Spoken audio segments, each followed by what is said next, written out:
Xiao Yan tidak menyangka Ye Beijing bahkan akan meledakkan tiruannya.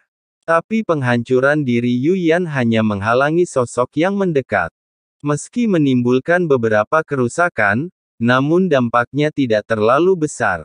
Xiao Yan mengangkat kepalanya dan perlahan-lahan melihat sosok di depannya dengan jelas. Dia melihat segel 9 bintang di antara alisnya, berkedip dengan hati yang sangat familiar. Ada yang salah dengan klan Yuan Shen. Jiwanya sangat lemah. Mungkin mayat Yuan Shen yang dimurnikan menjadi boneka oleh Taixu. Xiao Yan menyipitkan matanya sedikit, dan kemudian dia melihat bintang-bintang di matanya yang membuka dan menutup. Yu Yan dia aman dan sehat, dan kekuatan fisiknya terbukti dengan sendirinya. Xiao Yan bahkan tidak yakin level apa yang telah dicapai jiwa di depannya. Untuk memberinya tekanan kuat, Zhu Jin Yuan Shen mencapai keabadian ilahi. Di atas leluhur dan jin, jiwa berubah menjadi cermin kuno dan mencapai tingkat cermin kuno. Kekuatan fisiknya mungkin sebanding dengan keabadian dewa tingkat keempat atau bahkan kelima. Jadi bisakah jiwa di depanku mencapai cermin kuno? Namun, dilihat dari energi dan darah yang memancar dari klon jiwanya, jiwa di depannya seharusnya tidak mencapai cermin kuno. Jika tidak, tekanan pada dirinya mungkin akan lebih kuat, dan bahkan energi dan darah yang lepas akan membuatnya berlutut. Mungkinkah saat separuh cermin kuno melangkah ke alam leluhur, Xiao Yan juga mengalami setengah langkah. Ketika ingin menerobos alam kuno, jiwa harusnya sama. Ia tidak akan langsung menerobos.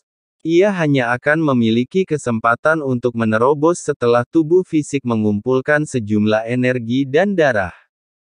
Sebelum Xiao Yan bisa memikirkannya, sejumlah besar energi putih keluar dari sosok itu, dan semua luka akibat ledakan diri Yu Yan pulih dalam hitungan detik. Lalu dia menginjak telapak kakinya dan bergegas menuju Xiao Yan lagi. Kecepatannya tidak terlalu cepat, tetapi tekanan yang diberikan oleh sosoknya sama beratnya dengan energi dan darah Xiao Yan yang melonjak saat dia mendekat.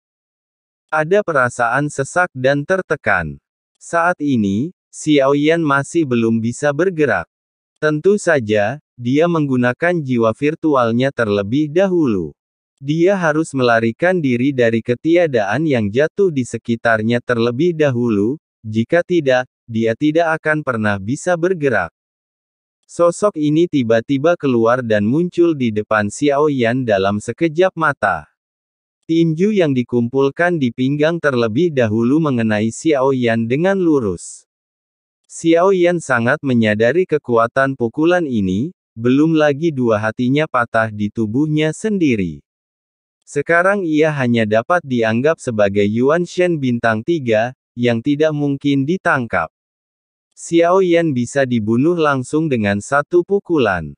Pada saat kritis, sosok Xiao Yan tiba-tiba menghilang, dan ketika dia muncul kembali, dia sudah berada 100 kaki jauhnya.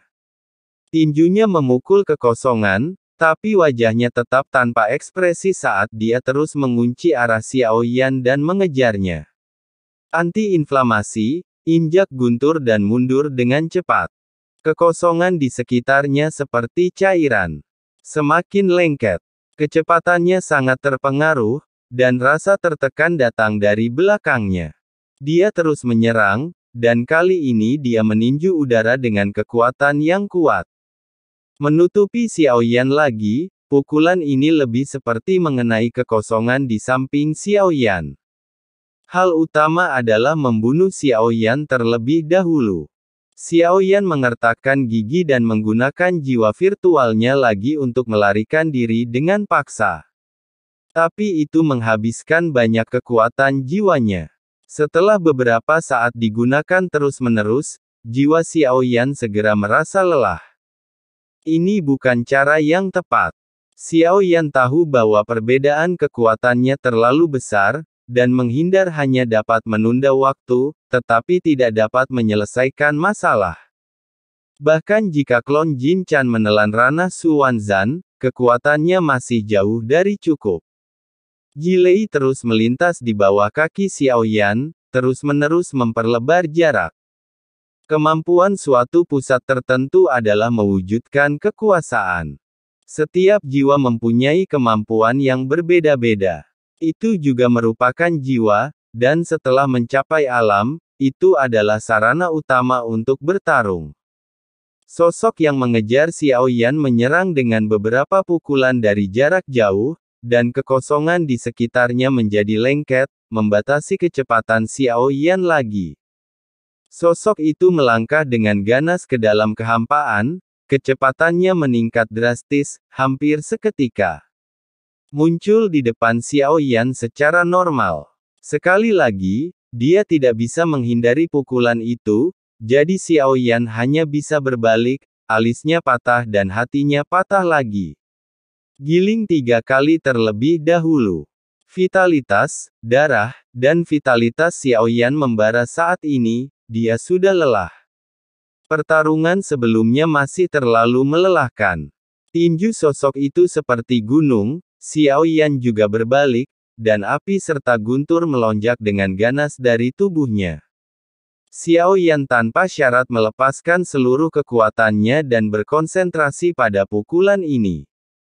Di antara petir dan batu api, kedua tinju bertabrakan dengan cara yang mengejutkan. Tinju Xiaoyan terbungkus api dan guntur, dan sosok di depannya kuno dan tak tergoyahkan, tanpa kemegahan apapun, tetapi kekuatan penindasnya sangat mencengangkan. Api dan guntur di tangan Xiaoyan pertama kali ditekan hingga batasnya sebelum tinjunya menyentuhnya, dan kemudian runtuh. Anti-inflamasi, kelima jari kepalan tangan mengeluarkan bunyi klik, dan kepalan tangan tiba-tiba meledak. Kelima jarinya menghilang dan meledak menjadi kabut darah. Xiaoyan tidak berhenti di situ. Pukulan lain sekali lagi dibungkus dengan api, dan guntur menderu. Hasilnya tetap tidak berubah.